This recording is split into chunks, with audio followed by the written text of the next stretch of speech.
Queridos hermanos, ya ha pasado una semana, dijo el poeta, el Indio Duarte, no hay plazo que no se cumpla ni deuda que no se pague. Cada día pues pasa y donde quiera que salimos llegamos. Así es. Durante esta semana yo he sido bendecido. Todos los días mi esposa no está aquí, yo estoy solo, pero todos los días me he estado levantando temprano y compartiendo con ustedes y ya lo siento parte de mi familia. Así que ojalá que Dios los dirija, que Dios pase la mano sobre cada uno de estos enfermos que se han mencionado, tanto esta joven, esta familia hija de la hermana en Argentina, como el hermano Ramiro, el otro hermano que habló hoy de la condición de salud. Para Dios no hay ningún caso imposible y Él nos ama. Durante toda esta semana he meditado, he estado haciendo otras cosas. Aún anoche tuve que presentarle un seminario de entrenamiento de ancianos para 3 iglesias en Maryland. Y a pesar de que estaba, porque no crean hermano, aunque tengo muchos años como pastor, el pastor responsable no simplemente viene para ponerse a hablar allí, tiene que estudiar cada día, que orientarse, porque cada vez que yo predico un sermón, lo predico un poco diferente. Así que hemos estado ocupados, pero gloria a Dios que hemos podido estar con ustedes. También espero que el pastor se haya recuperado, que el pastor pueda recobrar su salud y seguir dirigiendo y bendiciendo allí esas iglesias ahí en el distrito. Bien, esta mañana hemos preparado un tema para compartir con ustedes, hablando de la mayor ilustración del amor de Dios. La verdad es que el amor de Dios, como dice el himno, era 162 en la, digo, 62 en el Linario Viejo, dice que si fuera tinta todo el mar y todo el cielo un gran papel, no bastarían para describir el amor de Dios. Sin embargo, hoy yo quiero que lo miremos desde otra perspectiva. En Primera de Crónica, capítulo 28, en el versículo 9, pasó una situación que siempre me ha tocado mi corazón. David había predicado, había dirigido a Israel por muchos años. David fue un hombre que Dios mismo dice que era un hombre de acuerdo al corazón de Dios.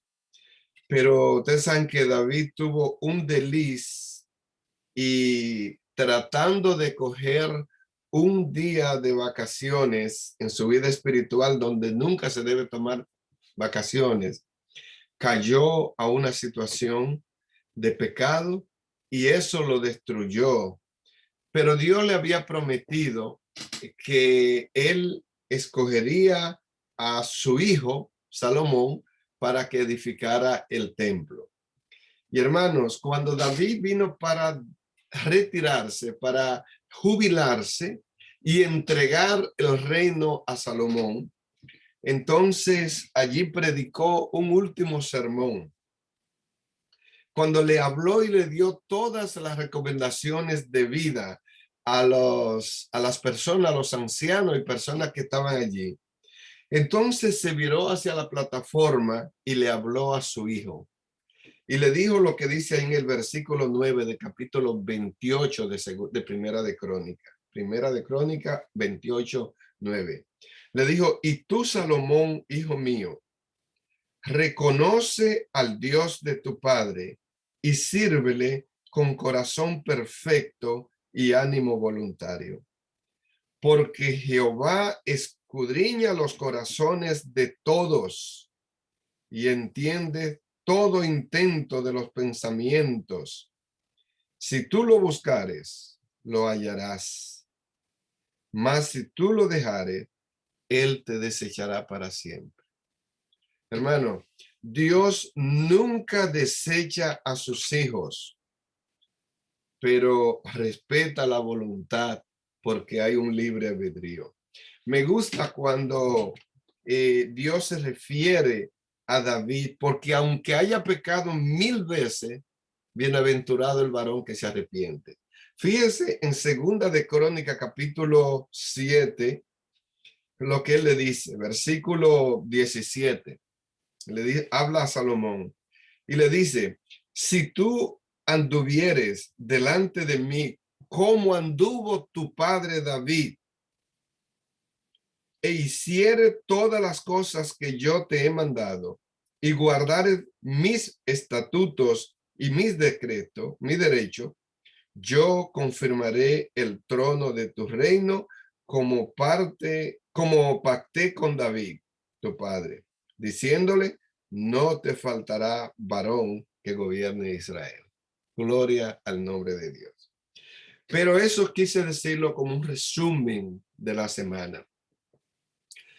Aunque David pecó, pero tuvo un arrepentimiento genuino, Dios le dice, si tú anduvieres delante de mí como anduvo tu padre. Por lo tanto, el Señor, aunque usted peque, pero si usted se arrepiente y corrige su camino, Él dice, yo estaré allí y me olvidaré de tu pecado. Bien, vamos a lo que tiene que ver con el tema de esta mañana. Yo quisiera que vayamos a Lucas. El libro de Lucas, el Evangelio según San Lucas, capítulo 15. Lucas, capítulo 15. Y vamos a leer allí varios versículos. Lucas, capítulo 15.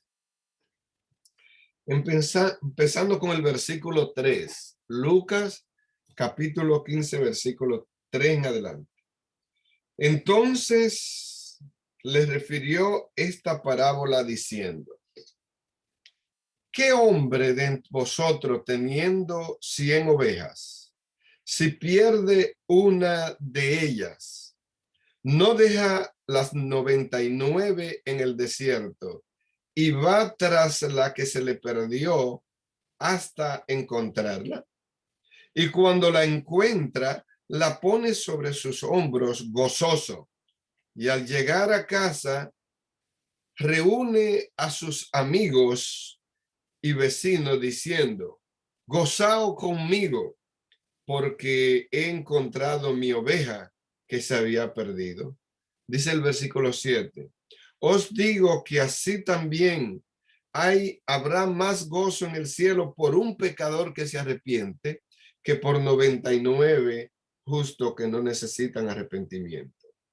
Pero luego sigue diciendo el 8.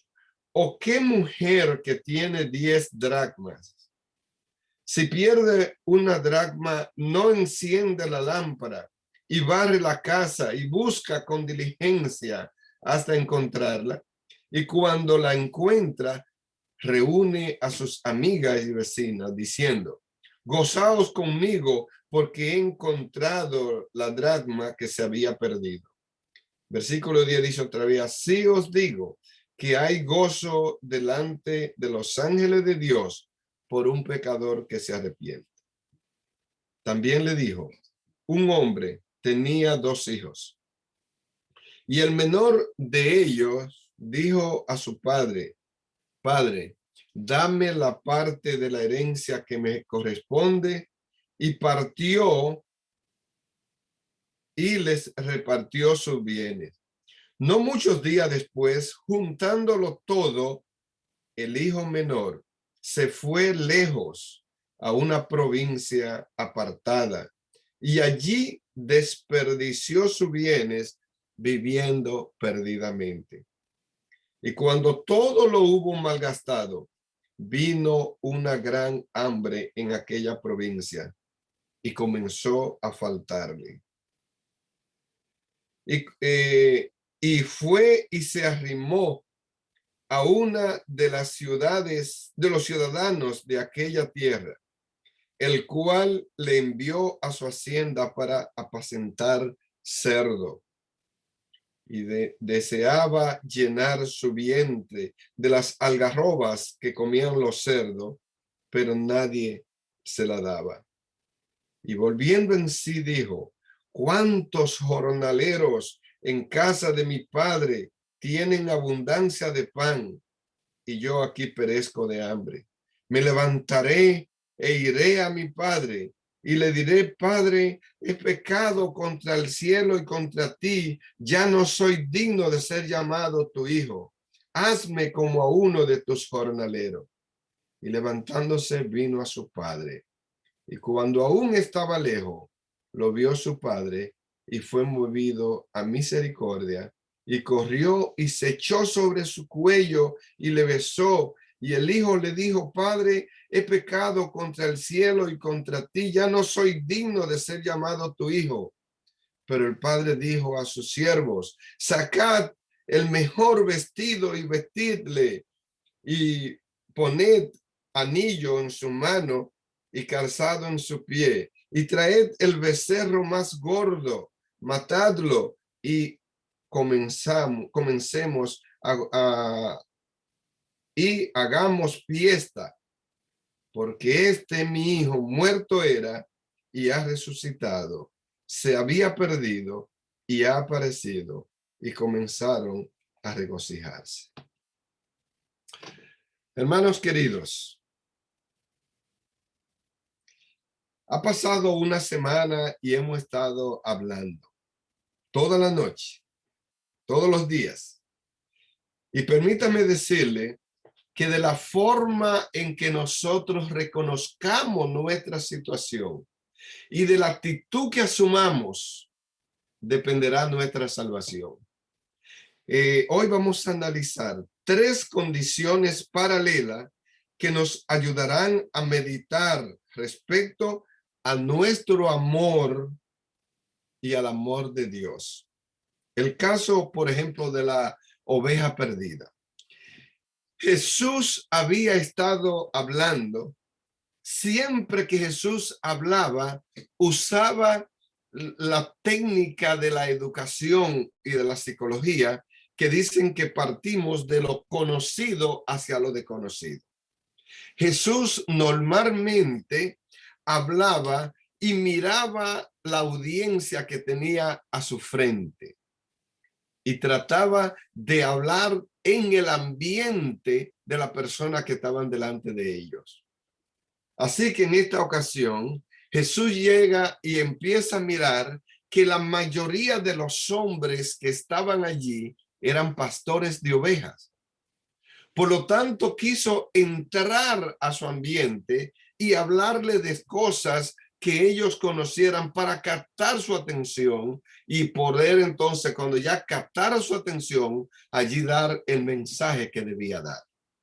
Por lo tanto, cuando Jesús ve que son pastores, le dice: ¿qué hombre de ustedes que tiene 100 ovejas y está en el desierto, allá en el campo, y pierde una, no dejaría las 99 tranquilas allí y se iría tras todo el desierto hasta encontrar la oveja? Y cuando la encuentra, la pondría sobre sus hombros, curaría sus heridas, y viene, llama a sus amigos y vecinos y le dicen: hagan fiesta conmigo, porque esta es mi oveja que se había perdido y ha aparecido. Pero Jesús se quedó mirando y se dio cuenta que en su audiencia tenía varias damas. Normalmente, hermanos, cuando usted va a un palenque, a una gallera o a un estadio de fútbol o de béisbol, usted va a encontrar más hombres que mujeres. Pero cuando usted va a una reunión religiosa, por lo general ve más mujeres que hombres. Jesús vio que las mujeres normalmente no eran pastoras de ovejas, que no iban a entender tanto ese ambiente, aunque sufrían junto con sus esposos las cosas que ellos tenían que enfrentar. Pero Jesús, queriendo también tomar en cuenta, rompiendo las reglas y las normas de aquella cultura, cuando trataban de no darle el valor que tenían las damas, Jesús le dice: ¿o qué mujer de ustedes que están aquí, si perdiere 10, si tuviere 10 monedas y pierde una, no encendería la lámpara, barrería con diligencia, buscaría cuidadosamente su moneda que ha perdido hasta encontrarla? Y cuando la encuentre, llamaría a sus amigas y le diría, vengan, hagamos fiesta porque esta moneda se había perdido y ha aparecido. Hermano, déjeme decirle, esta oveja, de acuerdo a lo que dice el capítulo 100, la página 156 de Palabras de Vida del Gran Maestro, como hay diferentes versiones, el capítulo 16, dice que las ovejas son animales indefensos, no tienen malicias y muchas veces van pactando allí, van comiendo, y cuando viene a ver que miran hacia los lados, se da cuenta que ya no está el pastor, ni están sus compañeras. Y cuando viene a ver se encuentra perdida. Las ovejas no tienen sentido de orientación para decir por aquí está el camino, yo voy a regresar. Y de repente se encuentra completamente perdida. Pero los pastores aman a sus ovejas. Hermano, me tocó ver yendo de Madrid hacia Jaén, hacia Sevilla, un ganado, una bandada de ovejas, que el pastor iba adelante con su vara en el hombro y ella le seguía en una forma triangular, una cosa bella. En Marruecos me tocó ver también la misma situación, pero hermano, la oveja no sabe decir cómo regresar a su redil. Por lo tanto, la oveja sabía que estaba perdida, quería regresar, pero no sabía el camino. Pero Jesús entonces mira y mirando el rostro de aquellas damas, reconociendo sus sentimientos, su sufrimiento y escuchando su clamor, le dice, ¿o qué mujer de ustedes que tenga 100 monedas y perdiere una, no haría toda la diligencia para buscarlo? Hermano, yo no sé si ustedes todos entienden lo que significaban esas monedas.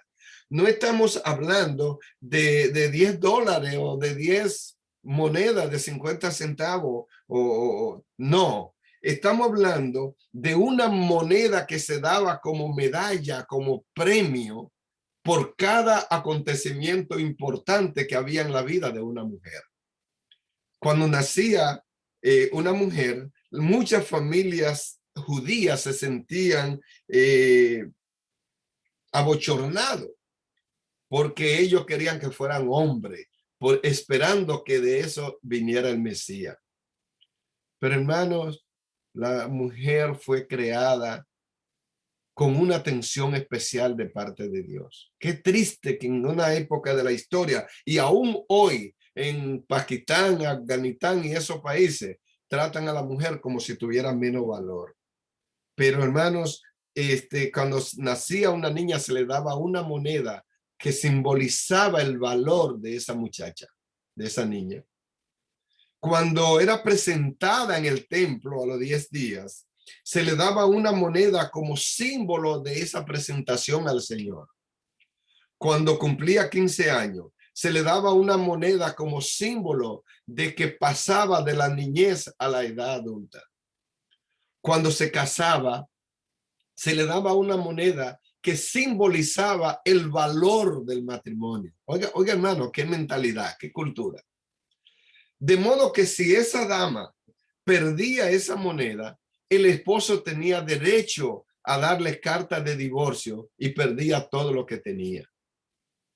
Si cada triunfo, cada victoria que la mujer tenía, se le daba una moneda y esa moneda simbolizaba el valor. Por ejemplo, en aquellos tiempos no la llevaban a la universidad, pero si una dama saca un doctorado en filosofía, en educación, en enfermería, en medicina, pero se le daba una moneda, una medalla, vamos a decir.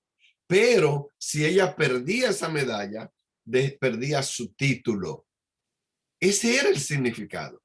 Ahora Jesús, sabiendo lo que eso simbolizaba y la condición social en que vivía la dama, él le dice: ¿qué mujer de ustedes que tiene 10 dracmas, que se llama la moneda de aquello tiempo griega, si perdiere una, no barrería, no encendería la lámpara porque no había luz eléctrica?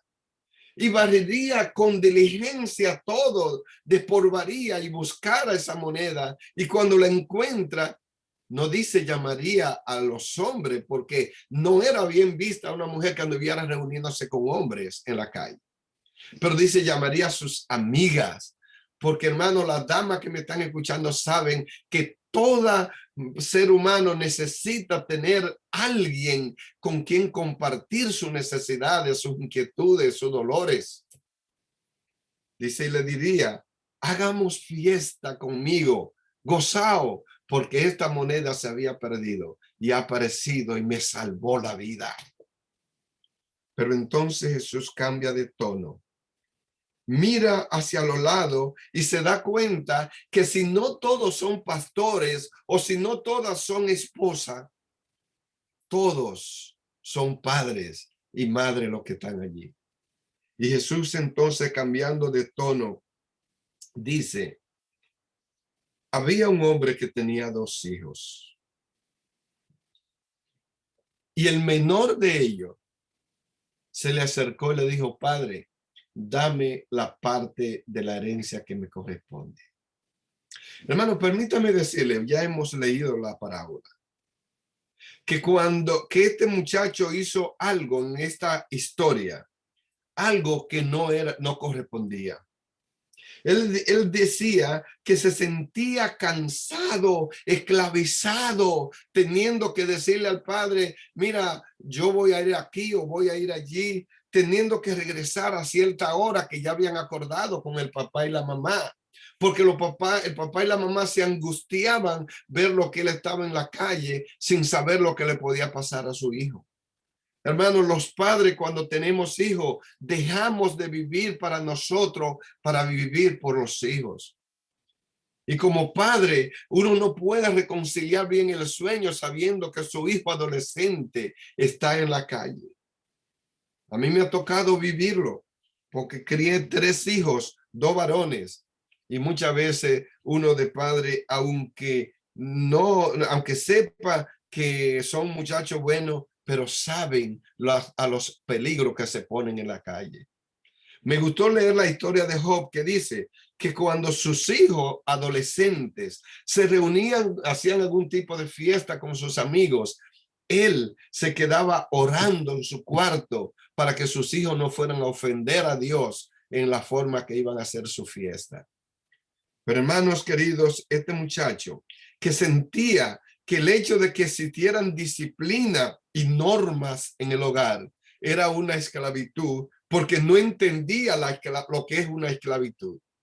Ese día se llenó del brío de la adolescencia o de la preadolescencia. Se acerca a su padre y le solicita algo que no le correspondía. Padre, dame la parte de la herencia que me corresponde. Hermano, eso no era verdad. Porque la herencia, yo no sé cómo maneja su cultura esta costumbre. Pero ustedes saben por qué es que los padres, cuando pueden amasar algún capital, alguna pertenencia, la dejan a los hijos. Muchas veces, hermano, me ha tocado preguntar esto. Y muchos padres me dicen: bueno, por amor. Otros me dicen: ¿por qué esa es la costumbre? Otros me dicen: no, porque así es lo que se ha impuesto. No, hermano. Normalmente los padres, cuando tienen algunas pertenencias, al morir, dejan esto a los hijos, porque los hijos se supone que desde que empezaron a crecer, trabajaron con los padres para hacer ese patrimonio. Esa es la razón, si no, no le correspondería. Pero hermanos queridos, esa herencia solo le pertenece a los hijos en el caso de la muerte de los padres. Porque mientras que están vivos, ellos deben disfrutar de lo que con sacrificio han podido ahorrar y poner. Pero hermanos, cuando este joven le dice, padre, dame la parte de la herencia, yo quiero hacerme la escena. Un papá preocupado por si ya llegaron los empleados, si ya le dieron de beber a los animales, si ya se está preparando la comida de sus empleados, cómo andan toda la cosa. Entonces viene por allí cuando su hijo le dice, papá, yo tengo que hablar contigo. Oh, hermanos, cuando un hijo le dice eso a un padre, entonces se siente preocupado. Y cuando viene, dime, mi hijo, ¿en qué te puedo ayudar? Ya no aguanto más esta esclavitud en esta casa. Que todo lo que voy a hacer, tengo que pedirte perdón, permiso. Así que dame la herencia que me corresponde. Hermano, el padre no se puso a titubear. Con un dolor en su corazón, por esto que el hijo le dice, pero él buscó cierta cantidad de dinero. Tenía 2 hijos, así que le dio cierta cantidad de dinero y este muchacho se sintió la mamá de Tarzán, muy dueño del mundo. No estaba acostumbrado a andar en las calles, pero ahora dice la parábola que reuniéndolo todo, el hijo menor se fue de la casa y se fue, hermano, oiga lo que dice, a una provincia apartada. Y luego dice, y malgastó allí todo lo que tenía. ¿Sabe cómo dice? Viviendo perdidamente. Vamos a subrayar algunos detallitos. En primer lugar dice, reuniéndolo todo. ¿Qué sería todo lo que tenía el hijo pródigo? Hermanos, ¿qué tienen sus hijos? Pónganse a pensar. La mayoría de las veces, los hijos tienen los muebles de la sala, que son de los padres.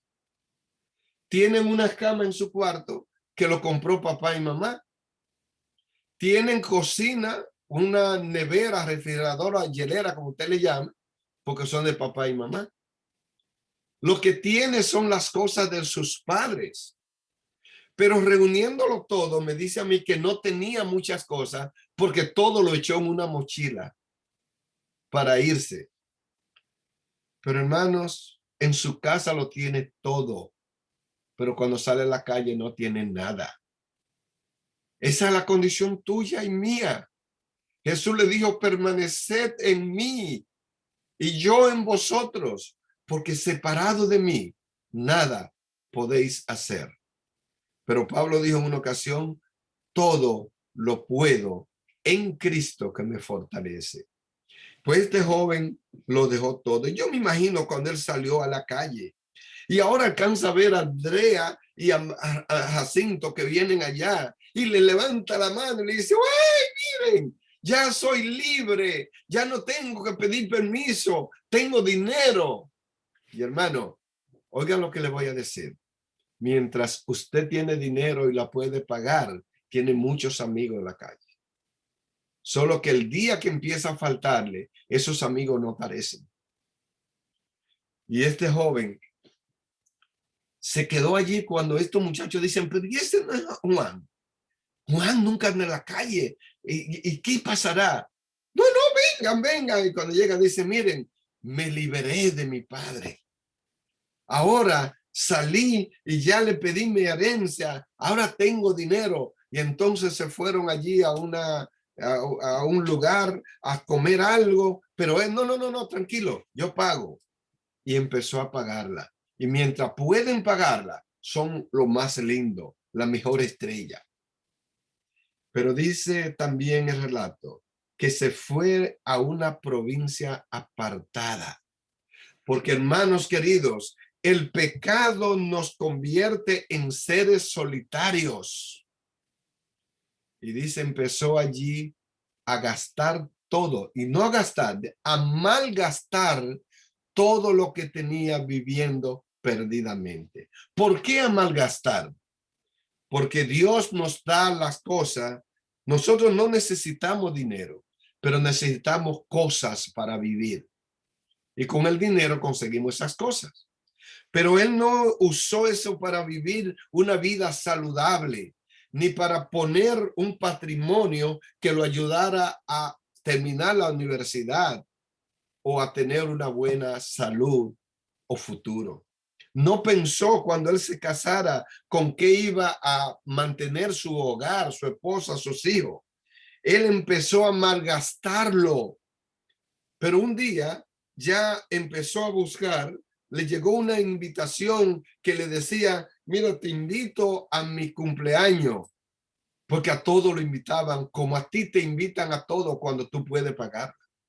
Pero cuando buscó en su bolsilla, encontró que ya solo le quedaba una pequeña cantidad de dinero con la que no podía pagarla.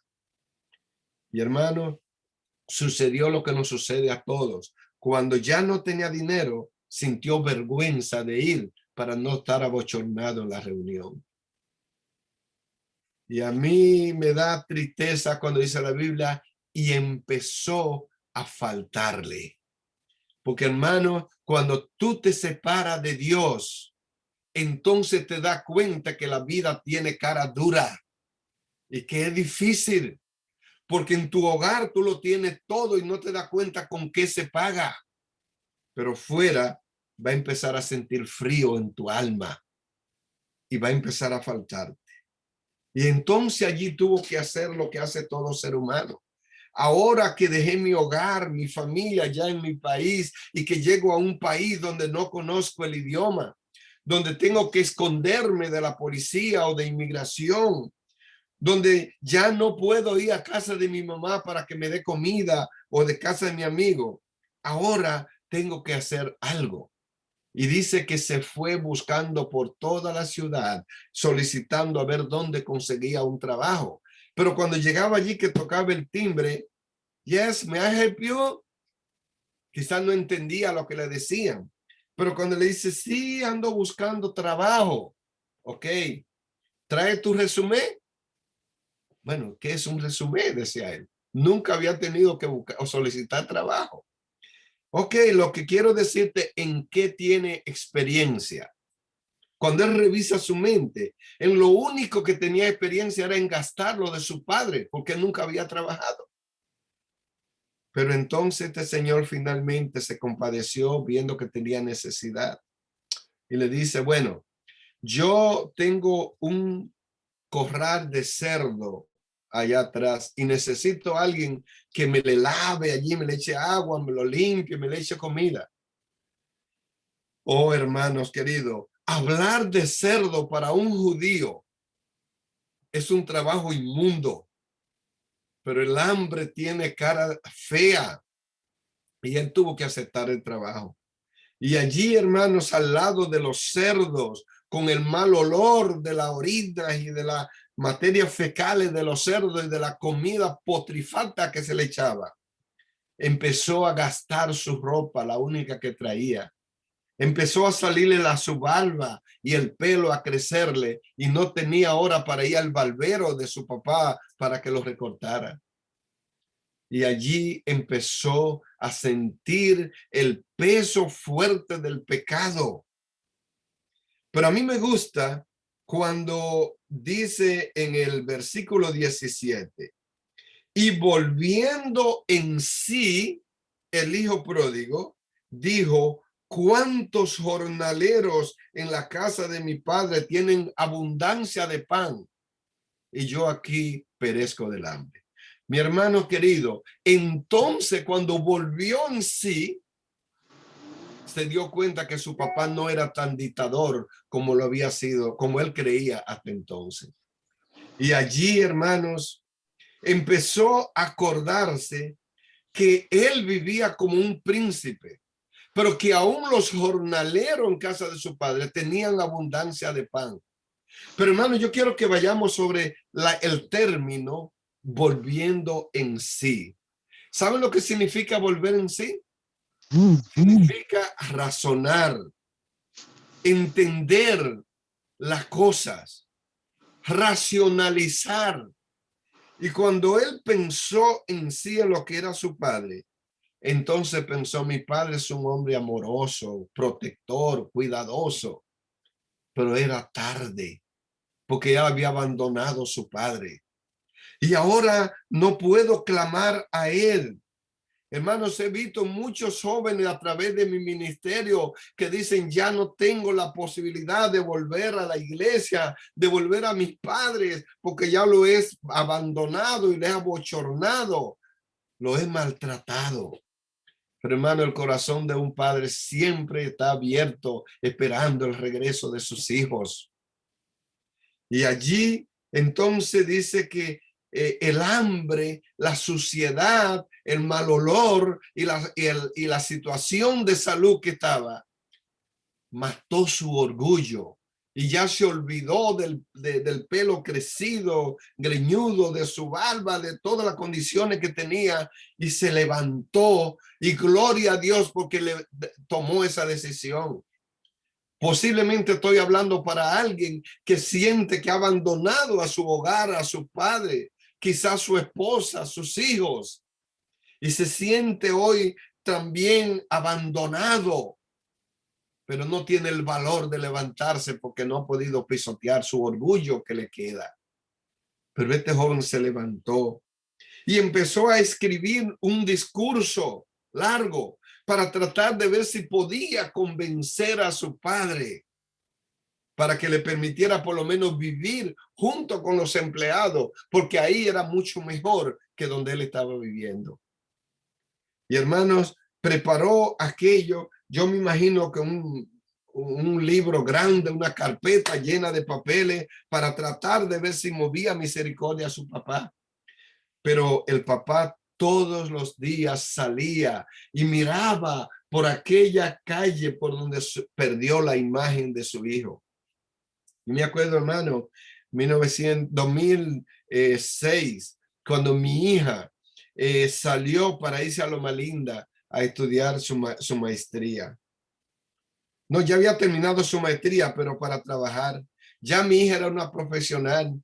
Tenía un día ya, quería mandar el carro para que se lo llevaran e irse en avión, pero las cosas se le pusieron difícil. Para colmo, se le perdió la cartera y perdió todos sus documentos. Yo la llevé para sacar su licencia, la sacó de conducir. Y entonces dijo, papi, ayúdame a cambiarle las llantas a mi carro, que yo me voy para Loma Linda manejando, porque todo se ha puesto difícil. Y hermano, yo lo llevé, le cambié las llantas, le preparé su carro, pero esa nochecita cuando ella salió de mi casa, que tomó el Freeway 80 allá en New Jersey para coger hacia Loma Linda, al otro extremo de la nación americana, mi corazón se exprimió así también y salieron lágrimas de mis ojos.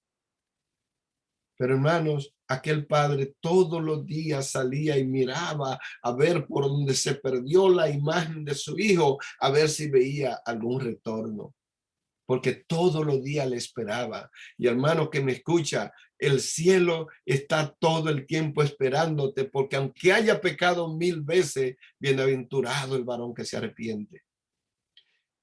Y ese día se levanta, deja quizás a su esposa todavía acostada o trabajando allí en la cocina, buscando hacer desayuno, y mira y ve algo que se mueve y su corazón se anima y empieza a mirar, quizás un animal, pero no, ve que sigue caminando, pero debajo de los haraspos y la suciedad no puede ver la imagen de su hijo. Pero este se acerca y cuando ve que su hijo sale corriendo y va para abrazarlo, pero dice un momentito, padre, un momentito. Empieza con su discurso y dice, padre, he pecado contra el cielo. ¿Qué pecado si mi hijo está aquí? Lo se echó sobre su cuello, lo abrazó y lo besó, aunque quizás se ensució un poco con parte de los haraspos que traía. Y llama a los empleados, vengan rápido, vengan. Traigan ropa, vístanlo, pónganle una sandalia en su pie, traigan un anillo y pónganse en su dedo. Y permítame decirle, hermano, que me escucha.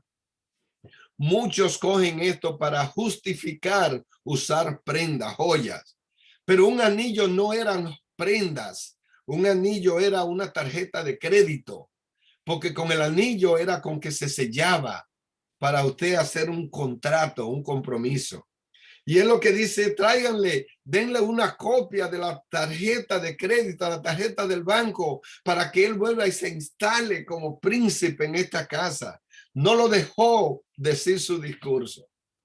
Y entonces llamó a los empleados, a los amigos, y le dicen, hagamos fiesta, porque mi hijo se había perdido y ha regresado. Hermanos queridos, en la parábola del hijo pródigo es donde está la mayor ilustración del amor de Dios. Y aquí hoy tengo que terminar porque estoy por conseguirme un control remoto para parar el reloj, pero no lo he conseguido, para poder usar el tiempo que necesito. Y ustedes también tienen que prepararse para ir a la iglesia. Hermanos queridos, si hoy tú sientes que también has dejado el hogar, si tú sientes que te has peleado con tu esposa o tu esposo, o con tus hijos, si como hijo hemos atropellado a nuestro padre, le hemos faltado con imprudencia y nos sentimos perdidos en una ciudad apartada, siempre hay un buen tiempo para empezar de nuevo, porque allá en el hogar hay un padre que está con los brazos abiertos diciendo, venid a mí todos los que están trabajados y cargados, y le promete, yo le haré descansar. Hoy es buen tiempo para levantarnos. Y al concluir esta semana de oración, yo regreso a mi Padre y le digo, Señor, úsame en tu ministerio y úsame como padre y como esposo para tratar de ser un auxilio, un alivio y no un problema. Y hermanos, si hoy nos sentimos como el hijo pródigo, separado, maltratado por la enfermedad o por el coronavirus o por la economía o por lo como están en Texas y esos estados por la inclemencia del tiempo, todavía es tiempo. Levántate, levántate, porque me sentí triste y apartado lejos, pero en la casa de tu padre hay un lugar abierto esperándote. Hoy, al concluir esta semana de oración, no nos quedemos por allá separados. Levántate y ven a tu Padre, que Él te espera. ¿Sabe por qué? Porque Dios sabe lo que hay en tu alma. Dios escucha tu plegada ferviente que tú levantas en medio del dolor y de la separación. Dios oye todo lo que hay en tu alma y ve las cosas que te angustian y quiere solucionarlas. Celebremos el gozo en la casa de nuestro Padre. Levántate y ven a la casa del Señor, que Él te espera con amor. Que Dios nos bendiga. Yo quisiera preguntar, junto conmigo, ¿hay alguno que quiere decir con este hijo pródigo, yo me levantaré e iré a mi Padre? Y está dispuesto a pedirle al Señor que nos dirija y nos guíe. Amén. Alabado sea el nombre de Dios. Oremos. Querido y amante Padre Celestial, alabado y glorificado sea tu nombre. Señor, que este sea un día de victoria y de bendición, porque junto conmigo, muchos de los que me escuchan, si no todos, nos levantemos. Y siempre hay cosas por las que tenemos que arrepentirnos. Y que hoy, como esposo, podamos ir donde la esposa. Y lo que quizás no hemos hecho nunca, pedirle perdón por las veces que la hemos sentido triste. O al esposo. O aún como padre, pedirle perdón a nuestros hijos por lo que ya hemos faltado. Hijos, que tú vayas donde tu padre o tu madre le dé un abrazo y le diga, Padre, pecado contra el cielo y contra ti. Pero gocémonos, porque hoy es un día para empezar de nuevo. Señor, amén. Aquí estamos, acéptanos, queremos caminar contigo. Dirígenos, amén. Cuídanos, en el nombre de Jesús te lo pedimos. Amén. Amén. Amén. Gracias, Dios pastor. bendiga, mis hermanos. Fue una bendición poder compartir con ustedes y cuando pueda entraré para compartir con ustedes.